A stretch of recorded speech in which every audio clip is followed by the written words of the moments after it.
Alright, I'm back. I definitely got a lot to say in this one. Let me start off with this. First of all, first and foremost, the main reason, so everybody's clear, because, I had a YouTube page probably 12 years ago before YouTube, whatever it was, 10, 15 years ago, before YouTube was ever really popular like that.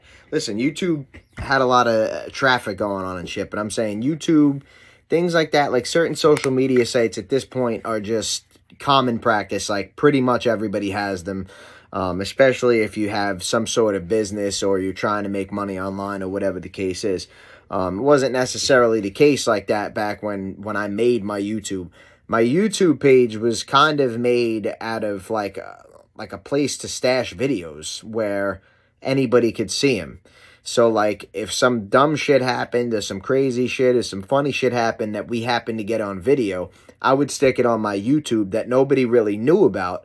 But then if they were with their friends or doing whatever, yo, remember that time? Yeah, go, it's on YouTube, bro. Go to YouTube and type it in. So that's how my YouTube page started. And even, back then, once I started using it regularly and I was like, all right, if people fuck with this site, like I'm going to upload my shit on here. I would do these boxing predictions and shit. And there really seems to be no reason to them if you're just randomly on my page or if you're not a boxing fan or a gambler or anything like that.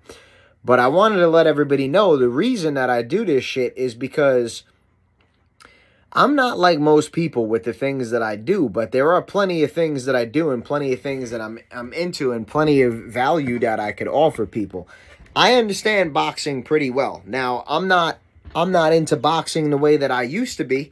Part of that is partly due to boxing, part of it is due to having a family and shit like that. But I mean, it's my favorite sport.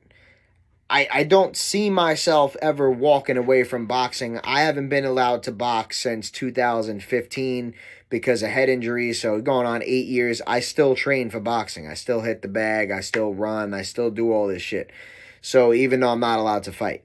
The past 6 months or a year, I'm not going to lie to you, bro. Like I've fallen off pretty hard with boxing, which is crazy because just about a year or two ago, I started doing these boxing predictions again. I used to do them on my page, and then I got away from it. I figure if I'm this into this sport, I know gambling at this point is you can gamble legally in most places now. So it's not even something that I can't post about or make videos about anymore or whatever. Most people in most states are allowed to gamble on sports and shit like that. So I don't have massive amounts of money like that to gamble, but some of you guys do. Or some of you guys are just betting 20 or $50 and it may be, a lot of money to you the way it is to me. So I figure if I'm knowledgeable on something and I have opinions on something that are usually right, let me present that to other people. You know what I'm saying? Maybe you guys can take the information I'm giving you and decide, okay, this guy is an underdog, but does he really have a chance to win? Or this guy's the favorite, but is he really a lock? Who should I put my money on? Shit like that. Listen, bro, everybody's got their opinions and the way they view things. I'm not going to sit here and tell you bet on person A and I guarantee you're going to win. I'm by no means a gambling guru. But I do definitely understand boxing, so I would like to lay out what I know about certain people and fights and shit like that. And then you guys can take what I say and either say, yo, you're trash, I don't even want to fucking hear you. Or, yo, I think this dude's got some pretty good information. He convinced me of this, or he made me see this side that I wasn't looking at, and I've kind of changed my mind.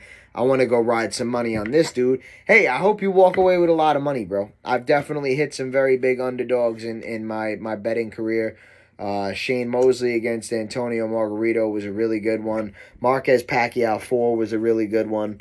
I've definitely hit big on some good bets and shit, and I'm not an avid gambler. I love gambling, but I don't really have money to do it, and I'm not the type of dude that's going to bet money I don't have. So I don't gamble often, but I've hit some very big ones for sure. Now, all that being said, all that out of the way, like I was saying about falling off with boxing, it's ironic because right as I got back into doing these predictions and shit, shortly after that, I really became disgusted with boxing, because I had fallen off of boxing mostly due to having a family. Like, I would still watch it, but I didn't follow everything as intently, and I didn't make like prediction videos and shit. And I was like, yo, you know what? Like, let me get back into this shit a little bit. There's a lot of good fighters out right now that I like. And I just figured, let me get back into it. Let me get the page going a little bit more with the predictions and stuff. Get back into that, yada yada. And then I did. And to me, boxing, and I'm not going to go back into this whole thing. I've made a video about the state of boxing not that long ago, so if you're interested, go watch that. But it just keeps getting worse, in my opinion. Spence and Crawford is still not fighting. Hopefully Fury and Usyk is coming soon. Fury had retired. Just a whole bunch of bullshit going on. A lot of nonsense that I'm just not really into. And, on top of having a family and being busy, I haven't really watched shit like the past 6 months or so. Maybe one or two fights, if that. But I'm excited about this one, bro. I'm really excited about this Plant versus Benavidez fight for a lot of reasons. I won't even really get into all of them. I don't want to make this a half-hour video. It's probably going to be a little lengthy, but I'm going to keep it as short as possible. Me and my boy been talking about this fight for quite some time now, even before this fight was signed and shit. And I don't want to say I'm a big Benavidez fan, as in the person, but when you talk about this guy versus this guy, I'm picking Benavidez in the very high majority of these fights around that weight. He's not really sold on that a lot of times. He'll say, like, he hasn't really fought anybody, or he got dropped by Gavril, or this or that. Again, most of this context was talking about him fighting Canelo, so I definitely get where he was coming from. But when it came to this fight, man, we've been talking about this one for a while now, and we're both on the same page with this. This to me is a 50-50 fight, man, honestly. And I'm going to tell you what really makes it at least a 50-50 fight, in my opinion. Now, before I go into this, really quick, I want to be clear. I'm a pretty big fan of Caleb Plant. He's not my favorite boxer out, but he's probably in my top 15 or so active fighters. David Benavidez, I don't really know too much about as a person. I've seen interviews of him and shit like that, but I don't really know too much about that dude. I've seen probably 5 to 10 of his fights. He actually beat somebody that my boy fought a draw to. My boy Junior Union, the young god, fought Ronald Ellis to a draw. And then David Benavidez did a pretty good number on Ronald Ellis. I think it lasted till like the 11th round. It was a pretty good fight, but Benavidez, pretty much dominated the fight and stopped him late. Now, the thing with this is under normal circumstances, and I'm not saying shit isn't normal right now, but I'll get into what I mean in a minute. I would take Benavidez in this fight. And I'm not saying that I'm not taking Benavidez in this fight, but it would be I'd be pretty stern on it. Like, yo, Benavidez is winning this fight. But here's the thing. I think that, and this isn't to say that Benavidez can't win any other way, but I'm just, talking to people playing to their strengths. I think Benavidez is the type of dude that, he stalks his prey. He's tall. He walks in behind the jab. He's patient. He throws combinations. He works the body. He breaks people down. And he usually stops people in the second half of the fight. A lot of people like to talk about his defense being a problem.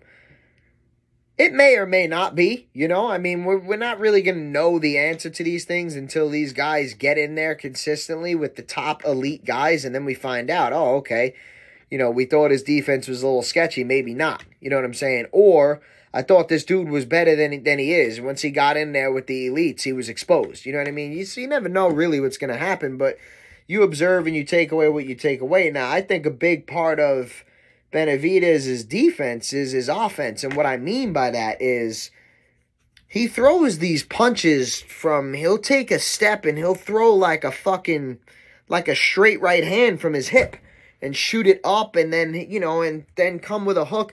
He throws punches from weird places and shit. And I think that it's not as easy to catch him in between those flurries because he's not coming like this and throwing straight flurries. And normally, if he does do that, it's a little later on. And it's at the point where me and you may not be noticing it, but he may be noticing that the dude's getting a little soft or slowing down a little bit, or he's not reacting with counter punches the same way he was before. So then he walks in and because he knows there's nothing coming back. So we might be looking at it and saying, yo, when a dude comes in between those shots, he's going to sleep. But we may not be recognizing he might not be throwing those shots until he knows the dude ain't coming between him. So, like I said, we're going to have to see. But my point in saying all this is that, to me, that's Benavidez's best chance to win. Caleb Plant, on the other hand, is, a technician, a counterpuncher that looks to box and stay even keel and catch people missing, make them miss, make them pay, things like that. Not saying that Caleb Plant is this big one-hitter quitter killer. He certainly planted fucking Darrell with that one shot, so it's not that he can't do it, but I just don't think it's his style. But, I mean, even look at the Darrell fight, right? Like, Caleb Plant was very patient in that fight, and he took some shots, but not much. You know what I'm saying? Like, there wasn't too much of anybody doing anything to the other prior to that big shot. There were some moments, but for the most part, it was a slow, technical, boring, wait it out. I'm waiting until you make a mistake and I'm going to catch you, and that's exactly what he did. So, but Caleb Plant tends to fade late a little bit. Now, of course, everything is context, right? It depends on who you're fighting. If you're fighting a guy that's a pressure guy and he's putting a lot of pressure on you both physically and mentally, and maybe you don't have the best stamina, and this guy's forcing you to constantly think, never giving you a break, forcing you to keep punching to try to keep him off of him, and yada yada. Listen, if you've never been in a ring, you don't understand what it means to get mentally exhausted and have that bleed into your physical, and you're now actually physically exhausted because of the mental pressure that somebody put on you. It's a real thing. So if a guy is a patient counterpuncher and a technician, but he tends to fade late in a fight, especially against people that put a lot of pressure on him, and Benavidez is a somewhat slow starter that tends to break you down and step on the gas pedal late and finish you, those styles kind of tell you that, all right, if you like Benavidez here, he's going to stop Plant late. That's what's going to happen, right? But now, let me explain where I think there might be a problem. In my opinion, Benavidez is getting hammered in this fucking press conference. Now, I don't know the full backstory. I've watched like 2 things on these dudes, so I'm not overly informed on this shit. But what I see from the outside looking in, what it seems to be from me, is that these two wanted to fight, years ago. And probably for whatever reasons, the fight didn't come to fruition yet, and Benavidez, may think it's Plant's fault or whatever.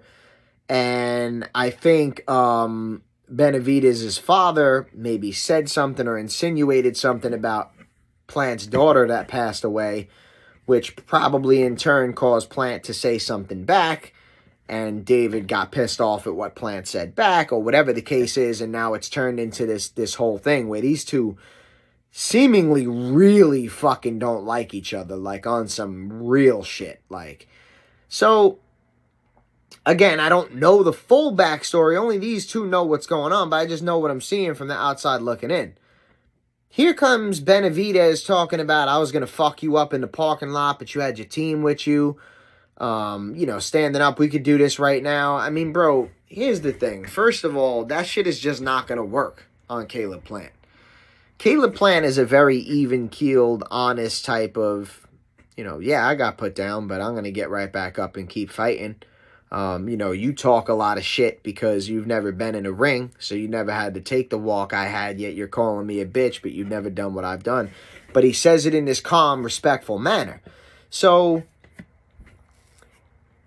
I don't really totally understand we could, let's fight right now and getting up and trying to fight. It's like, why? Why are we doing that? I don't think it would be to try to get in Plant's head, because I don't think that that's going to work. If that is the plan, again, I don't really think it's going to work. If there's something behind the scenes that I don't know about, And this is just Benavidez being genuine, like, yo, I'm going to really fuck you up, bro. Like, I don't like you and I'm going to really fuck you up. Then, all right, maybe I'm missing that part. But what I see is Caleb Plant not getting upset and not reacting the way that they want him to seems to be irking the shit out of them. You know, they're like, oh, you showed up. And Caleb Plant was like, yeah, I show up to all my fights. I show up on weight and I don't test positive for cocaine.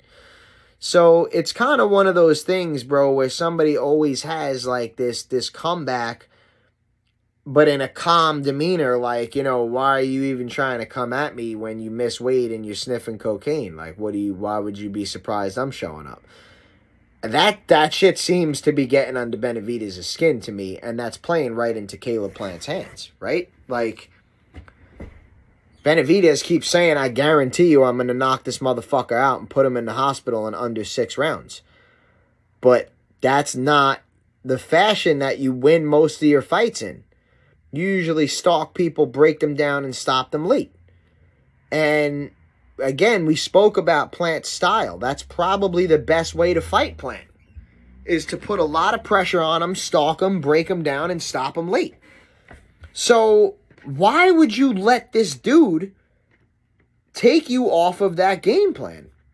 And now you're just, listen, bro, when you're at that level and you're that talented and you're that skilled and you've worked that hard, right? You don't win your fights off of anger and emotion. And it took me a long time to understand that in the boxing world. Anger and emotion backfire on you, bro, especially at that level. You need to control your emotions. You need to control your adrenaline. You need to control your heart rate and all these type of things. And you need to systematically have a plan and break somebody down. These are top tier fucking people. These are legitimately the best fucking fighters on the planet. You know what I'm saying? So when you diminish yourself to anger and emotion, you make mistakes and you gas out quickly. If you can take that and turn it into a chess move and do the right things and say, I hate this dude so badly that I'm going to make sure I don't make one single mistake, not in training camp or in that ring, because I really want to fucking murder this dude. And I want to murder him so badly that I'm not even going to come out there like a madman. I'm going to be patient, because I know if I'm patient, I will murder him. And it's like, I'm not seeing that laser focus, that tunnel vision from Benavidez. Now, I want to be clear. Again, under normal circumstances, I like Benavidez in this fight. And I'm not saying that I'm picking Plant right now. We still got a little bit before this fight happens. And this could be all bullshit from Benavidez, right? Benavidez, and I'm not saying this, I'm just playing devil's advocate, throwing out the possibilities. Benavidez could know damn well that Plant thinks he's going to walk me down and be patient and work my body, systematically break me down with combinations, and then step on the gas pedal late. So maybe Benavidez is, I'm going to fuck you up, I'm going to stop you before 6, I'm going to put you unconscious and put you in the hospital. So that way Plant kind of expects that, and then he does go slow and work the body and break him down and stop him late. We're going to have to wait and see. We don't know what's going to happen. But it seems to me that Plant is winning this mental fight right now. And everything that Benavidez is saying and doing seems to be playing into exactly what Plant wants. So I'll leave you guys with that, man. I really think we're going to have to wait and see, because you just don't know. My final prediction at this moment is I'm going to take Benavidez to win a decision, actually. I think Benavidez will turn it on in the second half of the fight. Now, this is me kind of predicting just what I normally expected to happen. I'm not reading too much into the press conference because, like I said, we just don't really know. I don't know the backstory for sure. I don't know for sure that Benavidez is going to come out and try to fuck this dude up right away and make mistakes and walk into counters. I don't know if that's real or not. I just want to present all the information to you guys. So, again, I'm going to take Benavidez by decision. I do think he puts Plant down. I think it's very possible that Plant puts him down. I think this will be a good fight. I think Benavidez will win. But I just want to be clear. So far, I really think Plant is winning the mental aspect of this fight. And if what I'm seeing is accurate and I'm not missing something behind the scenes, I think we could be in for a little bit of a surprise here. I mean, maybe not. Maybe you're picking Plant to win. I don't know. Let me know what you guys think. Yeah, but I got to stick with Benavidez, man. But something might change over the next couple of weeks. If these press conferences keep going the same way or I find out more information, I might be like, you know what? Normally I would pick Benavidez, but I've seen enough at this point, and I'm switching. And I just think Plant has mentally defeated this dude, and the fight's already over before it even started. So we'll have to wait and see what goes on. But right now I'm sticking with Benavidez. Peace.